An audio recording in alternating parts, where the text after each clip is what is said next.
Okay, good morning, everyone. We are doing a webinar this morning or this afternoon, depending on where you are, on behavioral ethics for CPAs by Mr. Keith Jordan. Keith, I'm going to go ahead and give it to you. Thank you, Ted. Everyone, just a quick housekeeping note. I want to encourage live interaction between all of us.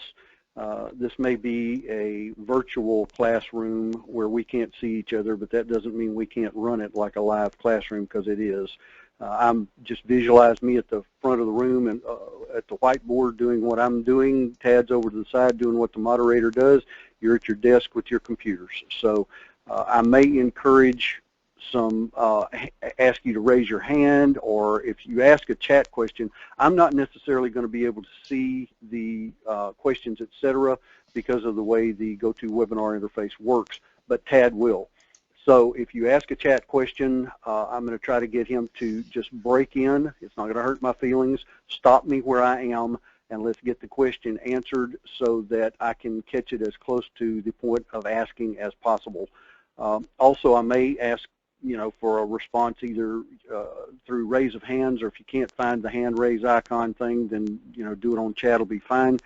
But I do want to promote that type of interactivity throughout this process. We've got a lot of material to cover. Frankly, depending on how the webinar goes, it could be hustling to get it through in an hour, or it may not be, depending on, again, how we work this thing through. But we've got, I believe, a very good webinar this morning. I think you'll enjoy it, and we're about to get started right now. This is behavioral ethics for CPAs. And if I can get my screen to respond, there we go. The learning objectives for this course are for you to be able to summarize the AICPA's guidance for handling ethical conflicts and employ sound principles and professional judgment to help avoid ethical conflicts in the first place. Now, I'm going to tell you that there's a certain amount of, I try as a general rule not to just read through the slides that I have prepared, and I'm going to try to do that here, but this one is a little bit different from the ones I usually do. I'm normally doing a desktop demonstration of Adobe Acrobat or Excel or Microsoft Access or Google Sheets or something. And so there's a lot of back and forth between the slides and going into the application and doing things and showing you on the screen, etc., or showing you illustrations or whatever. In this particular case, it's all discussion, all slide-based, etc. So there's going to be a certain amount of reading that I'm just going to have to do because of the way this thing is laid out.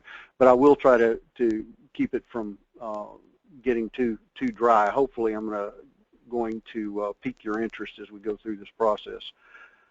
What is behavioral ethics? I am giving you a general definition here. It is a human response to ethical problems and conflicts, and the response may be affected by social mores of the individual or group, for instance, corporate culture. Now, I want to talk about that just a little bit. What we're getting into today, one of the publishers that I work with, I do some technical writing for them, and I contribute to their ethics courses that they have for each state.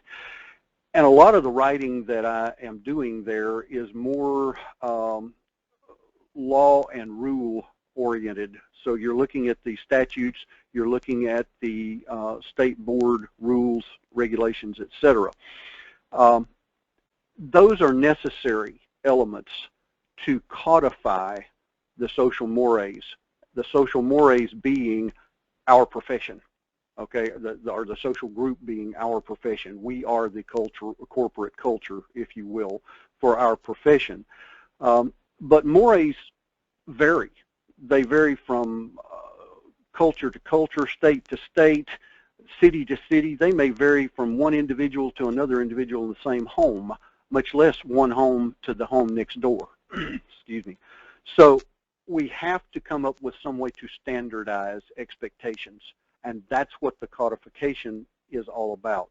Now, we're going to talk a little bit about that in just a moment, but we're going to go beyond that And we're going to talk about the psychological and sociological aspects, the behavioral ethics for CPAs. And I want to begin to demonstrate to you that there are a lot of different factors involved when you begin to consider behavioral ethics. It's not just reading the standardized, codified expectations. It's about what you do with them in any given situation and how the situations and your responses to those situations can literally either go right or go very, very wrong. And we're going to look at a couple of examples where that is exactly what happened. Things went very, very wrong that should have been very, very right, but they went very, very wrong. Okay? All right, where can you turn to for help when you have a problem? Ted, while we're starting this, go ahead and put up polling question number 1, if you would, please. Okay. And I'm going to go ahead and continue the discussion while Ted does that. Resources include personal and professional networks, various authoritative bodies and pronouncements, paid professionals such as attorneys,